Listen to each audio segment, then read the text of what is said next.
THE AGE OF INNOCENCE by Edith Wharton. Book I, Chapter 2. Newland Archer during this brief episode had been thrown into a strange state of embarrassment. It was annoying that the box which was thus attracting the undivided attention of masculine New York should be that in which his betrothed was seated between her mother and aunt, and for a moment he could not identify the lady in the Empire dress, nor imagine why her presence created such excitement among the initiated. Then light dawned on him, and with it came a momentary rush of indignation. No, indeed, no one would have thought the Mingotts would have tried it on. But they had. They undoubtedly had, for the low-toned comments behind him left no doubt in Archer's mind that the young woman was May Welland's cousin, the cousin always referred to in the family as "poor Ellen Olenska." Archer knew that she had suddenly arrived from Europe a day or two previously. He had even heard from Miss Welland, not disapprovingly, that she had been to see poor Ellen, who was staying with old Mrs. Mingott. Archer entirely approved of family solidarity, and one of the qualities he most admired in the Mingotts was their resolute championship of the few black sheep that their blameless stock had produced. There was nothing mean or ungenerous in the young man's heart, and he was glad that his future wife should not be restrained by false prudery from being kind, in private, to her unhappy cousin. But to receive Countess Olenska in the family circle was a different thing from producing her in public, at the opera of all places, and in the very box with the young girl whose engagement to him, Newland Archer, was to be announced within a few weeks. No, he felt as old Sillerton Jackson felt. He did not think the Mingotts would have tried it on. He knew, of course, that whatever man dared, within Fifth Avenue's limits, that old Mrs. Manson Mingott, the matriarch of the line, would dare. He had always admired the high and mighty old lady, who, in spite of having been only Catherine Spicer of Staten Island, with a father mysteriously discredited, and neither money nor position enough to make people forget it, had allied herself with the head of the wealthy Mingott line, married two of her daughters to "foreigners," an Italian marquis and an English banker, and put the crowning touch to her audacities by building a large house of pale cream-coloured stone, when brown sandstone seemed as much the only wear as a frock-coat in the afternoon, in an inaccessible wilderness near the Central Park. Old Mrs. Mingott's foreign daughters had become a legend. They never came back to see their mother, and the latter being, like many persons of active mind and dominating will, sedentary and corpulent in her habit, had philosophically remained at home. But the cream-coloured house, supposed to be modelled on the private hotels of the Parisian aristocracy, was there as a visible proof of her moral courage, and she throned in it, among pre-revolutionary furniture and souvenirs of the Tuileries of Louis Napoleon, where she had shone in her middle age, as placidly as if there were nothing peculiar in living above 34th Street or in having French windows that opened like doors instead of sashes that pulled up. Every one, including Mr. Sillerton Jackson, was agreed that old Catherine had never had beauty, a gift which, in the eyes of New York, justified every success, and excused a certain number of failings. Unkind people said that, like her imperial namesake, she had won her way to success by strength of will and hardness of heart, and a kind of haughty effrontery that was somehow justified by the extreme decency and dignity of her private life. Mr. Manson Mingott had died when she was only 28, and had "tied up" the money with an additional caution born of the general distrust of the Spicers, but his bold young widow went her way fearlessly, mingled freely in foreign society, married her daughters in heaven knew what corrupt and fashionable circles, hobnobbed with dukes and ambassadors, associated familiarly with papists, entertained opera singers, and was the intimate friend of Madame Taglioni. On all the while, as Sillerton Jackson was the first to proclaim, there had never been a breath on her reputation, the only respect, he always added, in which she differed from the earlier Catherine. Mrs. Manson Mingott had long since succeeded in untying her husband's fortune, and had lived in affluence for half a century, but memories of her early straits had made her excessively thrifty, and though, when she bought a dress or a piece of furniture, she took care that it should be of the best, she could not bring herself to spend much on the transient pleasures of the table. Therefore, for totally different reasons, her food was as poor as Mrs. Archer's, and her wines did nothing to redeem it.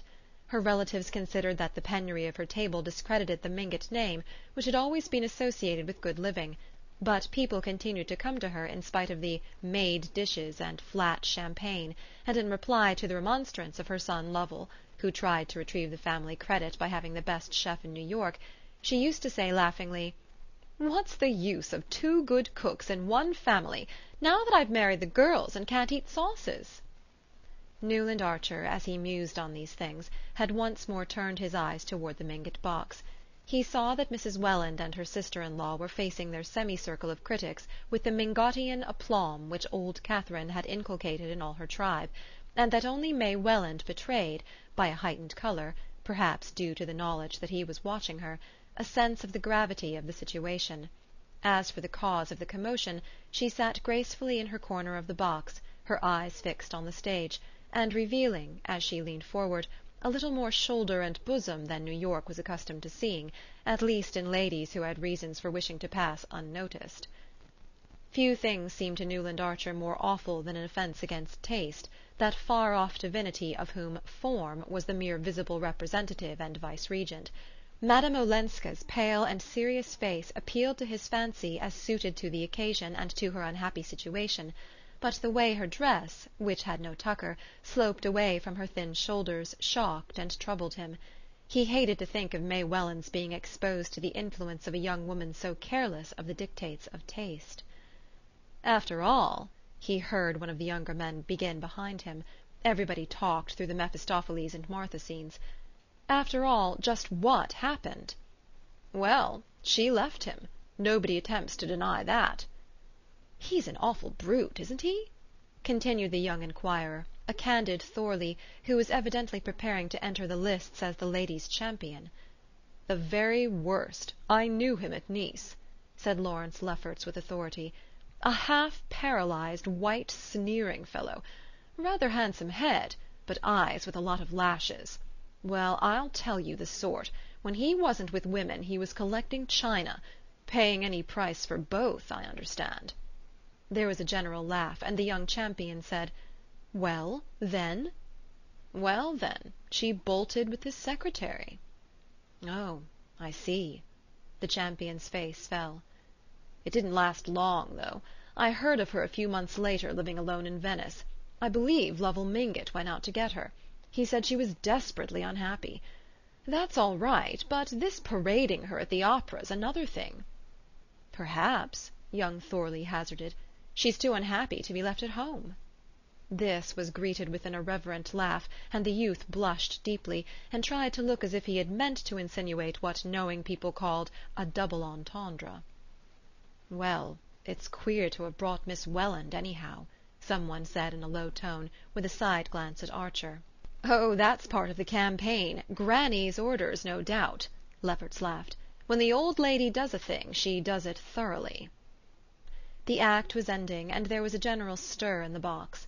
Suddenly Newland Archer felt himself impelled to decisive action. The desire to be the first man to enter Mrs. Mingott's box, to proclaim to the waiting world his engagement to May Welland, and to see her through whatever difficulties her cousin's anomalous situation might involve her in, this impulse had abruptly overruled all scruples and hesitations, and sent him hurrying through the red corridors to the farther side of the house. As he entered the box his eyes met Miss Welland's, and he saw that she had instantly understood his motive, though the family dignity which both considered so high a virtue would not permit her to tell him so. The persons of their world lived in an atmosphere of faint implications and pale delicacies, and the fact that he and she understood each other without a word seemed to the young man to bring them nearer than any explanation would have done. Her eyes said, "You see why mamma brought me," and his answered, "I would not for the world have had you stay away." "You know my niece, Countess Olenska?" Mrs. Welland inquired as she shook hands with her future son-in-law. Archer bowed without extending his hand, as was the custom on being introduced to a lady, and Ellen Olenska bent her head slightly, keeping her own pale-gloved hands clasped on her huge fan of eagle feathers. Having greeted Mrs. Lovell Mingott, a large blonde lady in creaking satin, he sat down beside his betrothed, and said in a low tone, "I hope you've told Madame Olenska that we're engaged. I want everybody to know. I want you to let me announce it this evening at the ball." Miss Welland's face grew rosy as the dawn, and she looked at him with radiant eyes. "If you can persuade mamma," she said. But why should we change what is already settled?" He made no answer but that which his eyes returned, and she added, still more confidently smiling, "Tell my cousin yourself. I give you leave. She says she used to play with you when you were children." She made way for him by pushing back her chair, and promptly, and a little ostentatiously, with the desire that the whole house should see what he was doing, Archer seated himself at the Countess Olenska's side. "We did used to play together, didn't we?" she asked, turning her grave eyes to his. "You were a horrid boy, and kissed me once behind a door. But it was your cousin, Vandy Newland, who never looked at me, that I was in love with." Her glance swept the horseshoe curve of boxes. "Ah, how this brings it all back to me!